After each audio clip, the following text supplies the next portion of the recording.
Hi, I'm Sarah Babb, Senior Analyst with Nasdaq's Corporate Advisory Solutions team. We're here with another edition of TMT Pulse, where we talk all things tech, media, and telecom. I'm joined here today with Seth Rosenwasser. Welcome, Seth. Thank you, Sarah, for having me on the program. Good to be here. I'm excited to talk all things tech, media, and telecom. Yeah, so it has been quite a ride. You know, last time we were filming the TMT Pulse was January. We were coming right off a major sell-off in the fourth quarter, 2018. So now that you've kind of had time to analyze, what are your thoughts on the fourth quarter? Right, so the last time we did the TMT Pulse, I was up here and I was very adamant that stocks were rallying back, and I didn't really see much weakness like the broader public kind of saw in the market. And if we go back to 4Q and we really analyze what was going on there, the kinds of investors that were active in that time period leading that sell-off, a lot of the data showed that it was retail and it was small hedge funds. And I think the volatility of the markets really gave that away. It's true that tech had been outperforming for, I think, 9 straight quarters leading up to 4Q 2018, so perhaps some profit taking was warranted, but really I didn't see any real damage to the core themes driving tech. I just saw some negative headlines, and I saw a lot of investors maybe irrationally reacting to those headlines. And obviously in the first quarter of 2019, up until right now, we've been experiencing quite a rally. It's even gone through earnings. Yeah, so that's right. It's been really interesting to see kind of that rally, especially led by the tech stocks. Especially in face of mediocre earnings and poor guidance. Yep. Why do you think that is? Well, I think the sell-off late last year really was a bit overdone, and the results from these companies sort of showed that.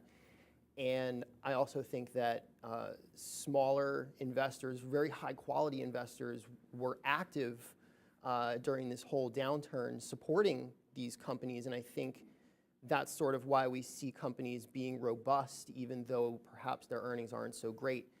And as I forgot to mention, the public filings, 13F filings, show this sort of this sort of play going on. And so I was very confident as all this was going on that that there was actually quality buyers getting into good franchises at good prices. And I think that's sort of why we see companies propped up a little bit more considering what they've reported. And when all is said and done, a lot of companies that reported, they didn't really see a lot of continued weakness. I think a lot of their they saw a really good recovery in the second half of 2019.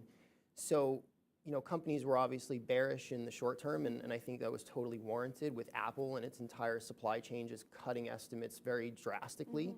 But I think a lot of that weakness is consolidated to the near term, and even as close as the second half of this year, these companies are anticipating a rebound. Right, yeah, good point. So the tech sector is definitely leading this year-to-date rally we're having. What are some of the themes that the companies are rallying against? Well, there's a lot of themes that I think companies are rallying for, but one of the most prescient ones is 5G, in my opinion. Okay, so walk me through, like, what is 5G and why is it such a game changer? Yeah, so 5G is really just the next iteration of wireless download speed. Anywhere you have a cell connection, you'll be able to download at Wi-Fi speeds, essentially, by today's standards. And so what this really allows the consumer to do is consume live content or very large content from the major media players like Netflix and Hulu and Amazon. It allows them to consume this content pretty much anywhere that they have a 5G connection. And so not only does this play into the revenue streams for a lot of media and telecom companies, but the equipment necessary to build out this 5G network, this equipment is made up from high-tech parts that the semiconductor companies themselves create. So 5G is tapping into a lot of different verticals in the entire TMT space. And that's why I think it's definitely one of the bigger themes driving things right now. Yeah, that's interesting. So now, other than 5G, are there any other tech catalysts kind of you would like to make mention of? Yeah, so earlier in the interview here, I pretty much noted that there really wasn't anything wrong with the existing themes that have been driving tech for many years now. So Internet of Things is still very much intact. I think 5G is actually going to open up a lot of opportunity in that sort of space. Driverless cars is still very much a focus point for a lot of really big tech companies. The wearables and even the iPhones, which sort of got a little pain earlier in this year, I think a lot of those themes are still very much in play. The average selling price for the high-end smartphones is now well above $1,000, which is something not a lot of people thought there would be a lot of demand for, but that isn't turning out to be the case. I think that there's definitely a lot of health there in that segment of the market. So really all themes for tech seem to be driving, and that, in my opinion, is why we have the rally going on right now. What about the China trade deal?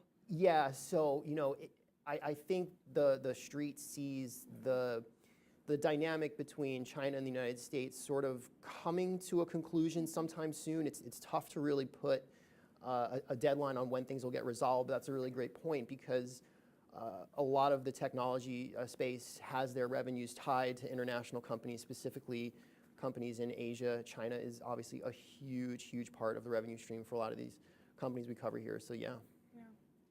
So Seth, to continue our conversation, in the last segment, you spoke a lot about consolidation within the TMT space. Do you have any updates on that?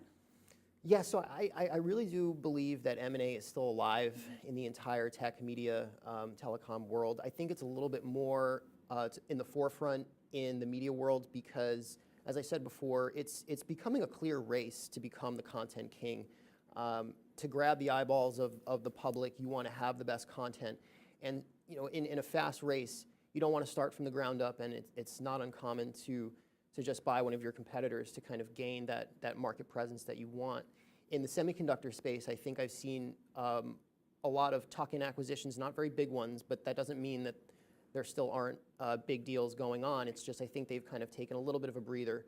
But M&A is definitely still in play here for sure, yes. Okay, great. Yeah, so I think on that note, that's really all the time we have left for today. Seth, thank you so much. It was great catching up with you. Thank you, Sarah. It's been wonderful here. This has been another episode of TMT Pulse. I'm Sarah Babb, and we'll see you next time.